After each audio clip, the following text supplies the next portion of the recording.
You may begin, Karabo. Thank you. All right. Good morning, grade sixes. Welcome to yet a beautiful day. Welcome to the STEM Lockdown Digital School. You are tuned in for Natural Science grade 6. Just to remind you who I am, I go by Karabo Khashani. On Instagram, I go by KB_Khashani, and on Facebook, Karabo Fiona Khashani. It is always a pleasure having you guys, and thank you so much for tuning in. And without wasting any more time, we're going to get straight into it, all right? Please remember to just keep the chat only related to relevant questions. Avoid, chatting to each other or amongst each other. Let's just use the platform to ask questions because I don't want to miss any relevant questions. All right, so please do remember that, and let's go. All right, so we're going to do just a quick recap. If you joined us in yesterday's lesson, we spoke about mains electricity, coal, oil, and natural gases, and we also discussed the formation of fossil fuels.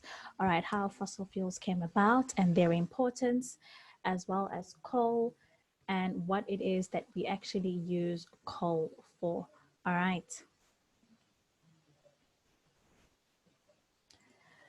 All right, so yesterday I actually gave you some homework and you were required to find the meanings for the vocabulary that I gave you. Who actually did it? Who did the vocabulary that you were required to do yesterday? Anybody? Right, I see a lot of you saying me. Awesome. Thank you so much for doing your work, guys. All right, we're going to go just over the words now, just to make sure that you've got the right definition. Remember, our words will not be exactly the same because we may have gotten them from different resources and we obviously may have used different textbooks. All right, so here's what I've got, and you're more than welcome to just add or actually share with me what you also have. All right, so fossil fuels, basically this is a natural fuel such as coal or gas formed in the geological past from the remains of living organisms. All right, that's what fossil fuels are. Right, then we've got coal. Coal is a hard black substance that is dug from the earth in pieces and can be burned to produce heat or power. All right, so you're more than welcome to add on what you have because like I said already, our meanings may not be the same. Right, then oil. Oil is a smooth, thick liquid that is used as fuel and for making the parts of machines move smoothly. All right, oil is found underground, usually just a very thick black liquid. All right.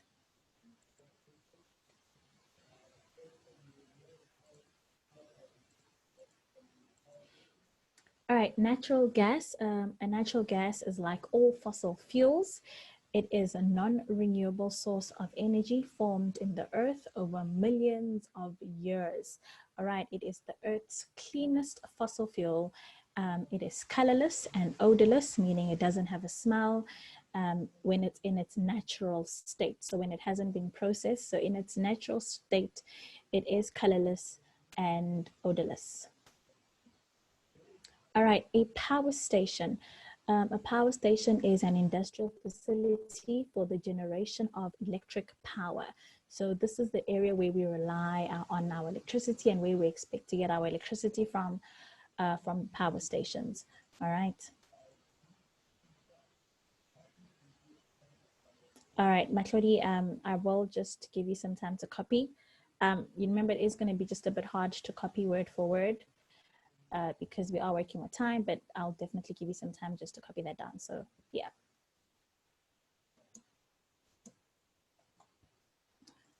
All right, a turbine. A turbine is a rotary mechanical device that extracts energy from a fluid flow and converts it into useful work. All right, so this is just a device. If you tuned in previous lessons, we spoke about what a device is, all right? So basically a device works to extract energy from a fluid flow and converts it into useful work. Zamiel, you've got your hand up. And fossil fuels I would a fuel Yeah, such yeah, as well, yeah, coal well, are a natural gas formed in the earth from plant or animal remains. All right, that's excellent. Very good. Correct. Ay, Thank you, para. Zamil. All right, very good, Zamil. That is 100%. Right, remains of old organisms, animals, and plants. All right. All right, then we've got a generator. A generator is a device that converts motive power into electrical power to use it in an external circuit. We spoke about circuits previously, all right? And obviously now if there is no power coming from our power mains, our electricity mains, there are people that rely on generators. Many stores, grocery stores use generators in case there's a power failure. And maybe some of you actually do have generators in your homes. You know, if there's a power failure, you're relying on that to just supply with energy for the time being. Any of you've got generators at home, actually? Who's got generators at home? Right, Sean Gordon's got a generator, awesome stuff. All right, so does JD, Kanya, Tristan, Abu, 5 generators? Sure, that's a lot, if that's what you mean. All right, cool. Matlodi says, no, ma'am, generators are expensive. I agree, extremely expensive to get a generator. All right. Adele says a very small one. Kaylee has a generator.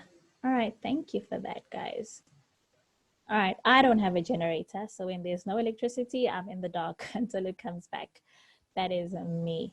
All right, I don't know about you guys, but I rely on my torches and portable lights that I've got. I do not have a generator, right? But for those of you who do have, that's very, very lucky. That's really, really nice. All right. Renewable, this is a resource which can be used repeatedly and replaced naturally. All right, so it can be used over and over again. And then lastly, we've got non-renewable. This is a resource that cannot be readily replaced by natural means at a quick enough pace to keep up with the consumption. So this is just basically the opposite of non-renewable. It cannot be replaced as quick as we consume it. I'm literally just going to give you 30 seconds for those who are still copying down, and we will carry on. 30 seconds starts now.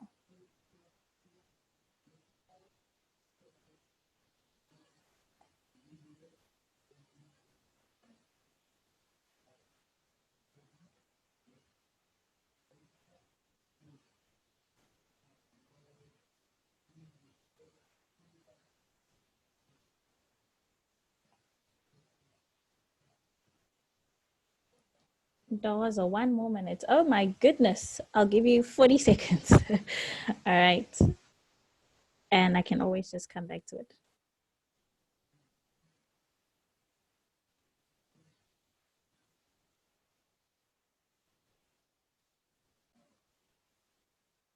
All right, moving on. Yes, Mokana says you can take a screenshot. There we go. Perfect idea. All right, and moving on.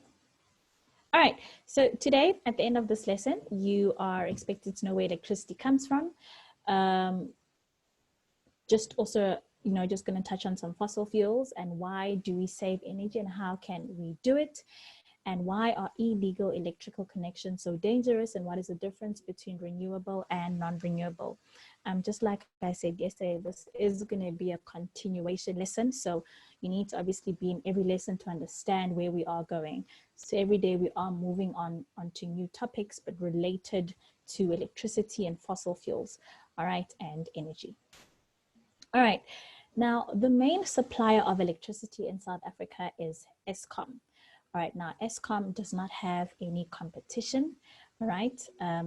You know, it's a company that supplies us with electricity, and when they are down, the entire South Africa is down. So when you guys are older, maybe you guys should consider, you know, opening up your own little Eskom, all right, just in case when Eskom is down, at least you can pick up. Hey, how about that? All right. Basically, it is the main supplier. So we rely on Eskom to supply us with electricity. All right.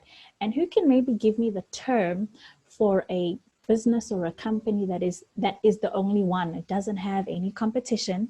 All right, it is the only one in the country.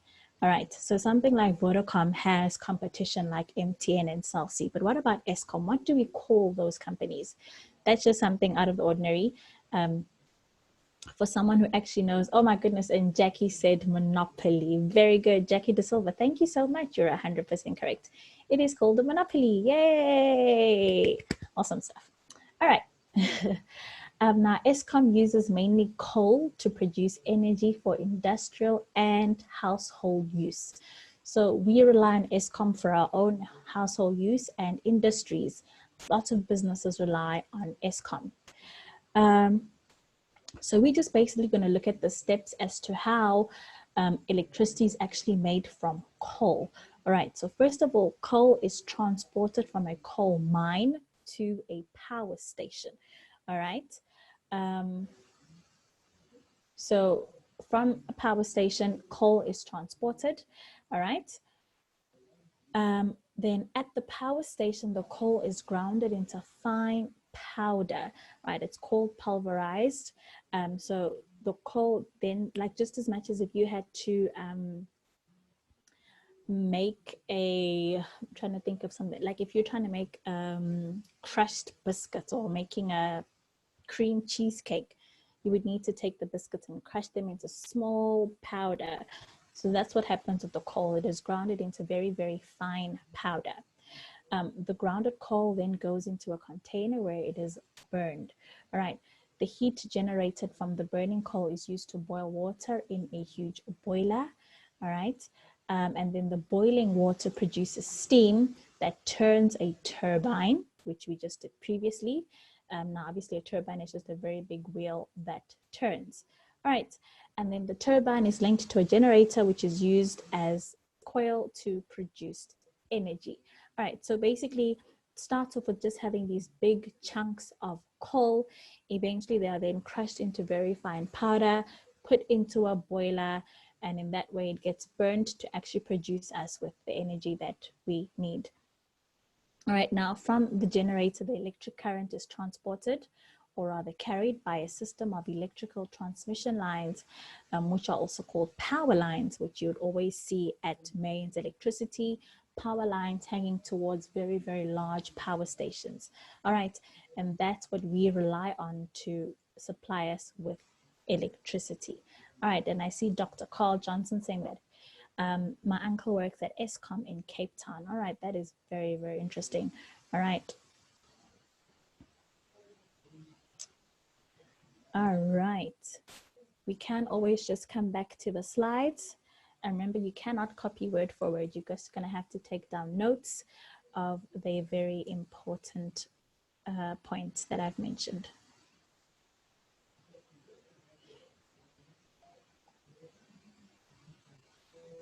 All right, moving on. All right, so this is basically just the process. So basically what I just spoke about in the previous slide, here's just a picture to show you, just for a big understanding. As you can see now, this is the coal mine. Chunks and chunks of coal would be over here, and it is then grounded into very, very small powders. All right, so it is pulverized into very, very small powders into the boiler. As you can see, it's releasing steam. We actually see a lot of this steam coming out. If a lot of you know an area called just by Kempton Park, there are huge boilers, and there are times where you actually see steam coming out of them. Now you can imagine the kind of pollution that happens. All right, so that's just a breakdown of what exactly happens from the actual coal mine right until it reaches our home. All right. Right, Jackie says Sebenza. You are 100% Sebenza. All right, for those of you in Cape Town, actually there is, I don't know about Cape Town, but yes, in Gauteng, there is huge power stations just by Sebenza. Large boilers, massive, very massive. I'll show you a picture in the next lesson actually. And I'll actually see if there are actually any in Cape Town as well. All right. All right, fossil fuels. Now, did you know The burning of coal produces billions of carbon dioxide each year. Now, carbon dioxide is one of the greenhouse gases that contributes to global warming. All right. Now, fossil fuels are non-renewable resource of energy. This is because they take millions of years to form. Once these fuels are burnt, they cannot be recovered or reused. They are non-renewable. People on Earth are using up to these deposits of fossil fuels much faster than they are being made, as they take millions of years to be made. So as humans, we're actually consuming so much of these deposits, and we're consuming them at a pace that it's taking way longer for them to actually be made. So we are consuming them way too fast. All right.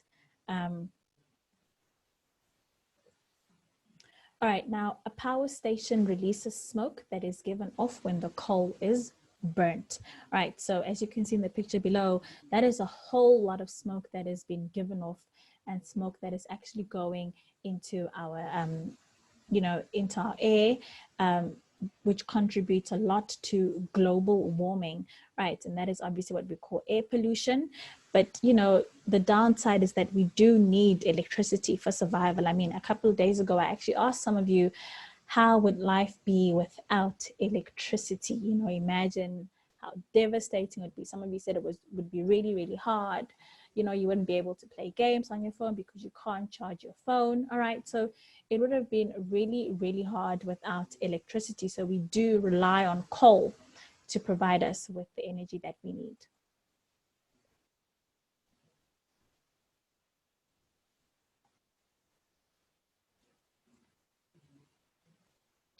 All right. This causes huge environmental concerns as it is polluting our atmosphere. So like I said already, our atmosphere relies so much and obviously gets damaged so much by the coal that we're burning, and it is polluting our atmosphere. All right, now let's discuss the cost of electricity. Now, do any of you have any idea, especially for those of you who use prepaid electricity, just out of, how much do you think your household, the home that you live in, how much do you think your family spends on electricity a month? Does anybody know? Tristan says 10,000 a month, or is this a year? All right, how much do you think your home spends on electricity? How much are your parents buying? Malande says 300. All right, Tristan says 10,000 a month. That's a lot of money. All right, then I've got someone here saying 5,000, Iksan saying 300 a month. All right. Talia, 20,000 on electricity. Zamil, 300. SG says 5,000 and Dovu 800. All right, so obviously now it's going to depend with each and every single household, right? If you've got a bigger home with with a lot of lights and a lot of electrical appliances, it is going to consume a whole lot of electricity.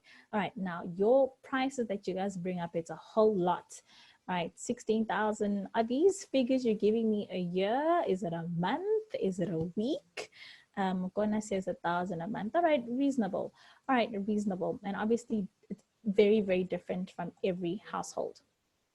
Now, do you hear your parents and other adults talk about the cost of living? Now, do they remind you to switch off your lights and other appliances that are not in use? Now, electricity is a very, very expensive resource. In my home, I always make sure that I switch off the plugs that I'm not using, that the microwave is off, that I don't charge my phone excessively. If I'm not in a specific room, I would switch off those lights just so that I don't spend so much on electricity. All right. Now, electricity is extremely, extremely expensive. And for families who are spending, like some of you say, 20,000, 10,000, that is a lot of money on electricity. Right. Now, I need you guys to tell me then, how can that be avoided? How can you avoid spending 20,000, 5,000, 16,000? How can it be avoided from spending so much money? All right. Especially because, it's a lot of money, and yes, we need electricity, but how can that be avoided? All right. All right. Tristan is saying save more electricity. All right. All right. All right. All right. So I want you to tell me now, how can we avoid all of that? Yes, Abu.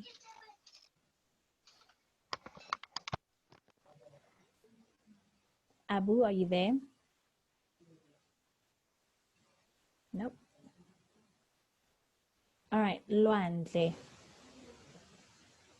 Ma'am, I think we can avoid, like, we can save electricity by switching off the plugs that we are not using. Excellent. 100%, of course. By switching off the plugs that you're not using will help to save electricity. All right. A lot of you are saying budget for everything. All right. That's very good. Budgeting.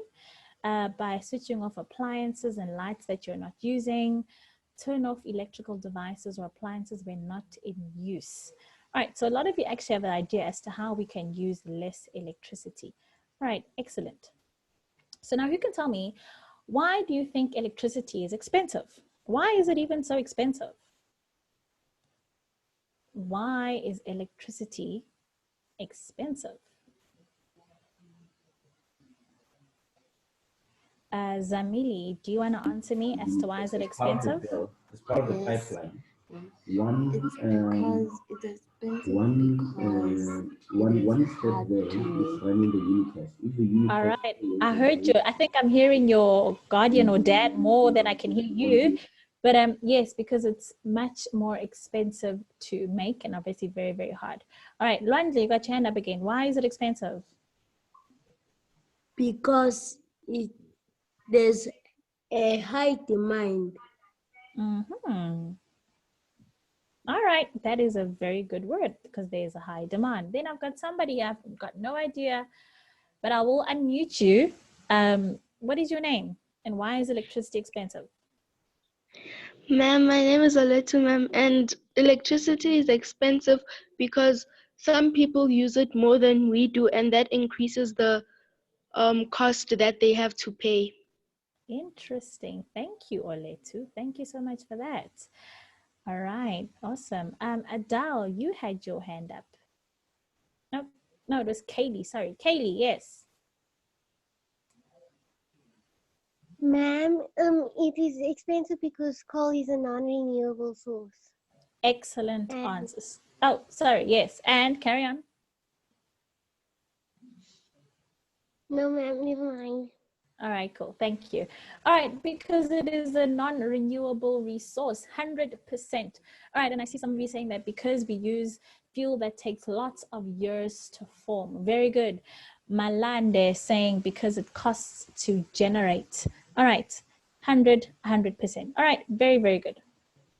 All right, so it is expensive because the infrastructure required to deliver and produce electricity is costly. I mean, you can imagine all these machines and turbines and generators and this and that. All of that is all very, very expensive infrastructure, and they obviously need to be maintained. I mean, you can imagine, you know, if mom or dad or sister has a car, that car has to be taken to service every day so that it works well. I'm sorry, not every day, but after, you know, specific kilometers, that car has to be taken for service. That is a cost on its own, just to check that the car is still running, everything is still okay. So even with power stations, all of those machines have to be maintained to check that they are still working well. The infrastructure refers to the coal mines, the trucks, the power stations, the substation, the wiring, and the employment of labor. The people that are actually digging out the coal and working in power stations have to be paid. For example, I think it was Dr. Carl R. Johnson in the chat said that the uncle works at Eskom at the power station. Now, he needs to be paid. Now, we obviously have to pay for that. All right, we need to pay for labor. Now, all the buildings, vehicles, materials, and processes have to be maintained continually, and this costs money. If we do not maintain our infrastructure, we simply won't have enough electricity. If mom or dad does not take their car for service, it will eventually break down. All right. So it is very, very important to keep our power stations well maintained. All right.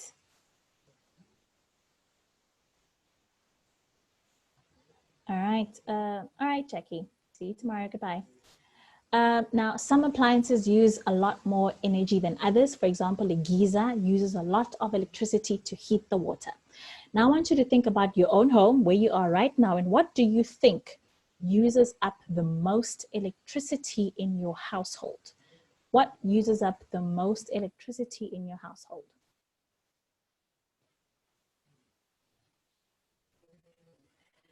Zamili says the TV. Kanya, the lights. All right. Okay, keep your answers coming in. What uses up the most electricity? Ndobo, appliances and lights. Tristan, lights, plugs, stove and the geyser. TV, lights. All right, cool. Tiago, the TV. Larato, lights. Tando, TV. Okay. Now, most homes today have prepaid electrical meters installed. In older homes, though, a worker from a council will come and read the meter to ascertain how much electricity your household has used. Now, electricity is expensive, and the more electricity we use, the more we pay, and the more fossil fuels we use up. All right, so we need to realize that the more we are using in our homes, the more we are going to pay. All right, and that is more fossil fuels that we are burning up. Simeka says the geyser. All right, so all of you are telling me about all these appliances that are using so much electricity. In my home, actually, I have no idea what could it be. I think could be the washing machine, right? That uses up a lot of electricity, right? So basically, we need to realize that the more we use, the more we are actually paying. Now, I know with a few of my family members, they basically use up electricity, and then every month they get a bill sent to their post box with their email, and they have to pay what is on the bill. And then there are some homes that use prepaid, where you just have a voucher and then you enter that in. So who of you have prepaid, and who of you have, get a bill sent where, month end, a letter comes saying that you spent 3,000 Rand and you must pay it. All right. So just tell me who of you. All right. Tristan says we get a bill sent. All right, cool. So with Tristan, they use electricity, and then every month they get the bill. Larato is prepaid. Abu, there's a bill. Ndovu prepaid. SG prepaid. Simeka prepaid. All right, cool. Most of you prepaid. Sitsebile says a bill. All right, interesting. I use prepaid, all right, so that I can see, so that I don't go over my specific budgets, all right. All right, a lot of you are saying prepaid. Carl Johnson, sorry, says a bill. Talia, they get a bill. All right, cool, guys. Awesome. Let's move on. All right, now let's discuss measurements of electricity. So how can we actually measure electricity? This is my favorite part. You guys are going to really enjoy it. All right, so electricity is measured in kilowatts. All right, now kilowatts. If you look, well, okay, let me not rush it. We'll go step by step. Very exciting part. I love this. All right. Now, 1 kilowatt is equal to 1,000 watts. We're going to do a bit of math today. All right. So bear with me. So 1 kilowatt is equal to 1,000 watts. Now we can calculate the cost of running a household appliance using wattage. Now we're going to use this formula to estimate an appliance's energy use. I need you guys to listen very, very carefully, because you're going to have some homework to do. Okay. So listen. So first of all, I would suggest you write down this formula, please. Wattage times hours used per day divided by 1,000 will equal to daily kilowatts an hour. I'm going to break it down for you step by step, so do not worry. Just write down that formula, please.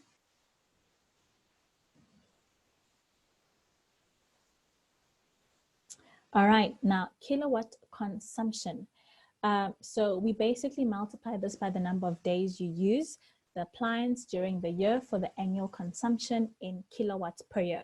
I know it sounds like a lot, but we are gonna do an example together, so don't worry. All right. Now here's an example of the annual electricity consumption of a personal computer, a laptop. Now first of all, depending on your laptop, but a laptop could be 120 watts. Usually at the back of the laptop or at the back of your kettle, there's a small little label that specifies how much watts the appliance uses. Now, for a laptop, we've got 120 watts. Now, 4 hours a day, meaning, you know, this laptop is used for about 4 hours a day. So we times the watts with how many hours a day and by the days to make a full year to find out how much we use in a full year. Oops, sorry. And according to this, about 394 kilowatts are utilized a year with the laptop. All right, but let's get a bit more practical. All right, have a look at this over here. All right, we have got a radio clock, a clock radio. Basically, it's on throughout the day because it shows the time. And this clock uses 10 watts. Now, we are going to find out how many kilowatts does it actually use up the whole year. So first thing that we would need to do is we're going to say 10 watts times 24 hours because it is on the whole day. The fact that that time is on there shows that that is something that is used the entire day because I don't switch it off when I go to work. I keep it on, right? So it's 24 hours a day. So I times 10. 10 times 24 will give you 240 watts a day. So each and every single day, I'm using 240 watts a day. Now remember, I want to find out how much I'm using throughout the entire year. All right, so I'm going to times that by 365 days. Are you all following with me so far? Stop me if you are confused. Remember, this radio clock uses 10 watts, and because I keep it on the entire day, it is 24 hours. All right, 10 times 24 gives me 240 hours a day. Now, because I want to use it, I use it up the whole year. 240 times 365 would give me 8,700 watts. Now remember, I want kilowatts. I divide it by 1,000. It gives me 876 kilowatts that I am using the whole year. All right. That is basically how you calculate kilowatts. Now we're going to try and do, in fact, I want you to try and do the tumble dryer. I want you to use 3,000 watts, and I use this tumble dryer for 2 hours a day. Let's say I use this tumble dryer every day for 2 hours. So I want you to please give me the answer that you get for the tumble dryer. So find your calculators wherever you are, get your calculators, use the formula that we did for the clock radio to find out how many kilowatts are used for the tumble dryer. I'm going to give you a minute. I'm going to give you a minute for that. Tristan, 6,000. Iksan, 6,000. Simega, 6,000. Okay. Let's just give others just a couple more time. Zamili, your hand is up. I don't understand. How is it 10 watts? All right, I'll answer you. All right, so how is it 10 watts? Because usually at the back, I don't decide how many watts an appliance has. At the back of an appliance, it just says 10 watts, right? So now if you, I don't know if you're close to a kettle, maybe where you are, Zamili, you can actually look at the back of the kettle and you'll see that it's actually specified how many watts the kettle uses. All right, so that is basically the actual number of watts that a specific appliance uses. All right, Kaylee.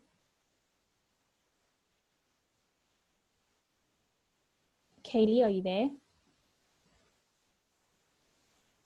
All right, no luck from Kaylee. All right, a lot of you are saying 6,000. All right, let us find out. So 3,000 times 2 hours, so 3,000 times 2 equals 6,000 watts. Now remember, I want the answer in kilowatts, don't forget. All right, I'm going to times it by 365 to get how much I'm using the whole year. Remember that. I want to find out how much I'm using the entire year. Okay, don't forget that. It's the entire year. So I get 6,000 times 365 days. I get 2,190 watts. Divided by 1,000, I get 2,190 kilowatts. A lot of you stopped at just per day, but you are right. Every day you are, so you guys are correct. Every day you are using 6,000 watts. Right, a lot of you said 6,000, very, very good. Every day you are using 6,000 watts. But I want you to tell me, how much are you using the whole year? And that's why you times it by 365. All right, but a lot of you, very, very good. Thank you so much for your answers. Novel 219, excellent. Let's do the last one, a microwave.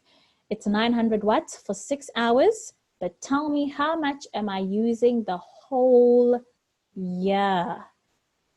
How many kilowatts am I using the entire year? Use the previous steps to get your answer.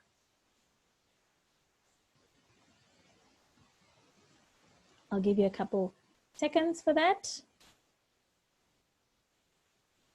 All right, Iksan saying 5,400 per day and 1,971 kilowatts a year. Okay, we'll find out. Malande 1971. All right. Abu, your hand is up. No? Okay. All right.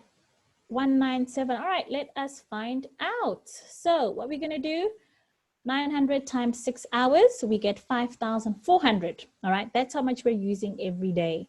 We're going to times that by 365 days to find out how much we're using the whole year.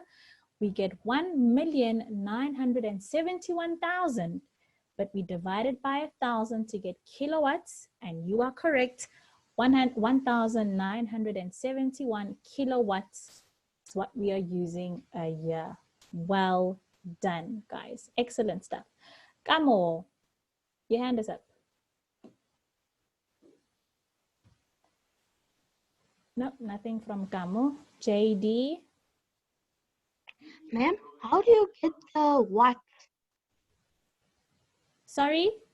How do you get the watts? So you will always be given the watt. Like as you can see on these pictures, I've given you the watts.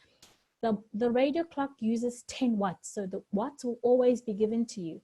A tumble dryer uses between 1,800 to 5,000 watts. So I've decided that we use 3,000 watts. So the watts will always be given to you all the time. It's always at the back of an appliance. So we are going to get into that tomorrow because of time. So let me just see where we are on the slide so that we can just move on. But your watts will always be given to you depending on your appliance and the size. The watts are different. With a microwave, if you've got a very small microwave, you could use from 750 to 1,000 watts. All right, so that just depends on the size of your microwave. All right, will depend on the watts. All right. All right, so this is my example. Now, these are the appliances in my home. I've got a kettle, a toaster, and an iron. All right, I've just literally taken a picture of the watts that are at the back of my appliances. We literally have 7 minutes to go. All right, we're almost done, don't worry. Now, my kettle, if you look there, it says 1.8 liter glass kettle. It's got the model, blah, blah, blah. And then it says 2,000 watts. So my kettle, every time I boil my kettle, I'm using 2,000 watts. So my task for you today is to find an appliance in your home, all right? And you need to find how many watts that appliance is using. My toaster, all right? My toaster, it says over here, 770 to 920 watts. That's how much my toaster uses. My iron, if you look right over there, it says 1,200 watts. Now, depending on your appliances, the watts will differ. Okay, So that's just my appliances. All right. Now, my task for you is you need to find electrical appliances in your home. So I want you to please copy down this table. And what I want you to do is you're going to tell me how many watts does your electrical appliance use up in your home. I gave you just 3 options, maybe a cell phone charger, a kettle, and a television set. You can add a whole lot more.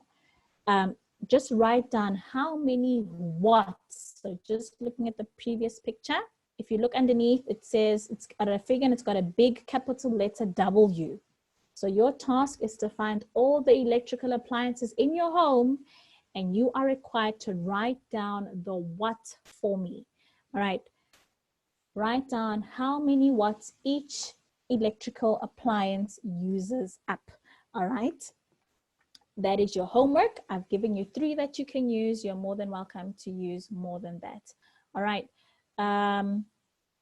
You're more than welcome to find out the kilowatts as well. Maybe if you're interested, you want to find out how many kilowatts you use in a day or in a year, you're more than welcome to do so.